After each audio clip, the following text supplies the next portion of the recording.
all of you have been invited at the instance of PUCL Maharashtra, which is hosting this meeting. Another thing, that why Kilvanmany had to happen in 1968, that needs to be done, and rightly so. I wrote a book called on Khairlanji when the incident had happened, I think 2007 book, and thereafter it was published as Persistence of Caste also, and thereafter many articles are written and called it a new genre of atrocity. Because this kind of thing, again, it's a notion that Dalits were always oppressed, and such kind of atrocities were always unleashed on them. It was not so. As I earlier said, that caste basically was an internalized system by victims as well as perpetrators. So there is no occasion for actually murdering a Dalit or raping a Dalit woman or slapping somebody or arson or any kind, inflicting such kind of injuries. It started happening in 1968 in a very different manner. Why?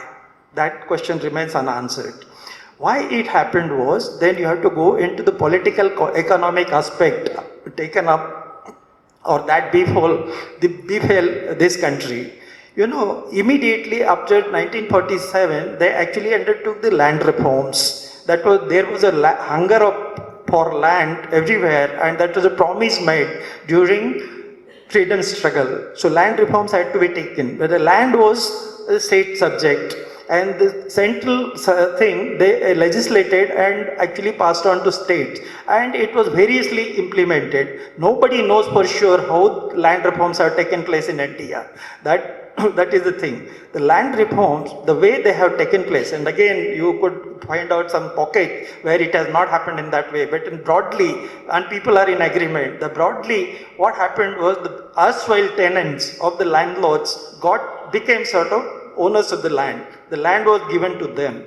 Okay, landlords were displayed. Landlords, but typically belonging to the Brahminic caste, either Brahmin themselves or some such caste, actually were displaced from the villages, and the baton of Brahminism actually came into the hands of the Shudra, the new landowners. Followed by Green Revolution. Green Revolution was the capitalist strategy to increase the productivity of agriculture in name of productivity, because they would always project like that, you know, some such kind of sellable kind of proposition, but underneath there would always be politics playing. So with Green Revolution, there were huge productivity gains accrued to this new land owning people, and a class of rich farmers were created. What was the politics behind this?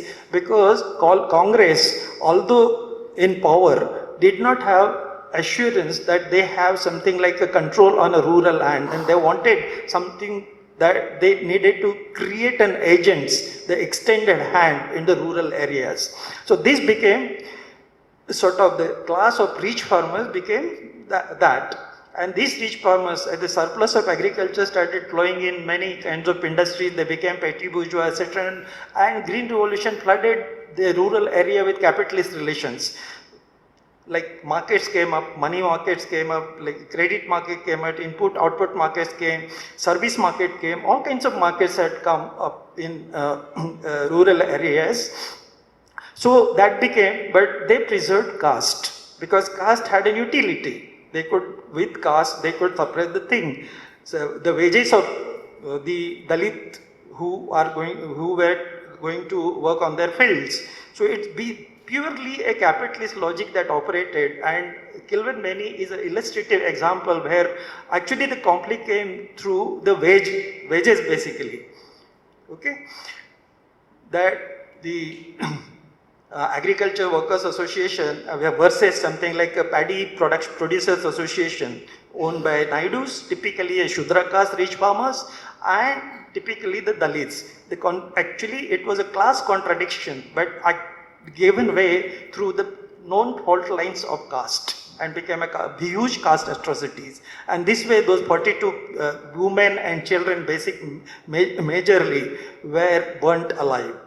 And all that followed is in the book, you know, how the courts behaved, yeah, and all these things. These need to be understood. Thereafter, these kinds of atrocities followed, meaning, and they are happening, something like 50,000 odd atrocities, and they are going like a Sensex, every year it increases with certain growth rate. So it is something like hovering around, because it hovered around 50,000 per annum for many years, for decades rather.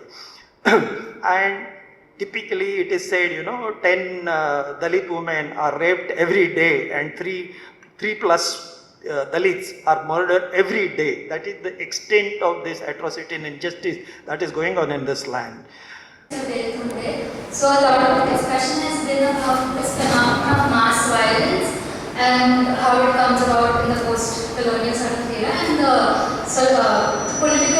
the reasoning in the political economy and the land and the sort of the capitalism and the land, the way it is that now if we look at it, with financialization of capital, land again takes on different this thing.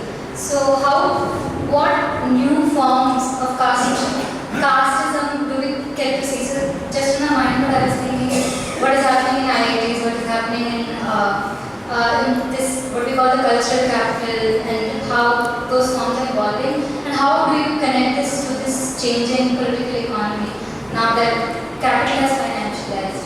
A very good question is asked, a lone question, but very good question. With financialization of capital and the political economic changes, it brings what form of casteism do we yet to see? The way that land reform leads to mass violence phenomenon, how does land for real estate, for example, under financialization and capital lead to new forms of casteism? For example, caste in IT sector and IITs. So you have to just listen this kind of the emerging casteism in terms of the speed of change. The caste actually ran through 2,000, 3,000 years, they say rhetorically, because the speed of change was zero. Okay, so it was almost a fossilization. Now it is something like changing with lightning speed. So that way you will have to catch that casteism in fly. The casteism in IT sector and IITs, etc., is in still the earlier mode. This is actually in relation to the demand and supply. I headed IT in its heydays when IT was in formative stage, and that time we were not getting people, so we used to just collect people from campuses without interview and train them in companies, right? So that was the thing. So nobody talked about caste because it was so short supply. But thereafter, now people started talking in terms of caste in IT sector and everywhere, because there is a supply and there is so much of an unemployment. As regards financialization, the aftermath it would be genocide. Okay, it would not be called atrocity, etc., and it would not be something like a birth-based caste, but all the lowest strata would be something like wiped out. Now, what would be the shape of the world thereafter to come? I do not know. So these questions will have to be dealt with on fly.